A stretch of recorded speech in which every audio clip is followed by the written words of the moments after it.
Good morning, everyone. I hope everyone had a beautiful, beautiful holiday season.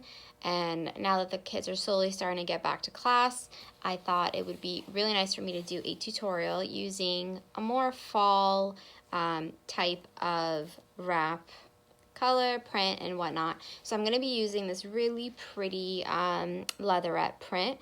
As you can see, it has like a really pretty texture in it, like a kind of like a snake skin texture. And I love the colors because it's so perfect for fall. So I'm wearing the Boo Boo Moose shaper underneath. This is the one that has the volume on the top and sides, and you'll see what a difference it makes underneath pieces.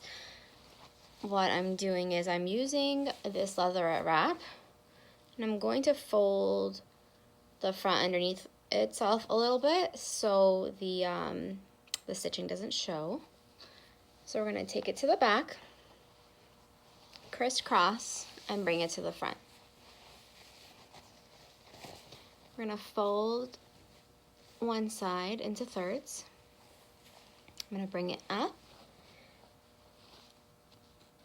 directly across, and as I'm bringing it up, I'm going to fix it as I go. So I'm tucking this back portion into itself, taking this all the way around as much as I can, and tucking itself right here. Then we're going to do the same thing with the other side with a little twist.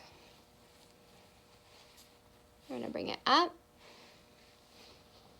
So the first one I started over here. The second one I'm going to start a little bit further back, bringing it, fixing anything that needs to be fixed as I'm going. And before I take it around and tuck it into itself, I'm going to twist it. So it gives like a little cool effect that you didn't see coming. So it's like smooth, smooth, smooth, and then the twist. Taking it back, tucking it into itself.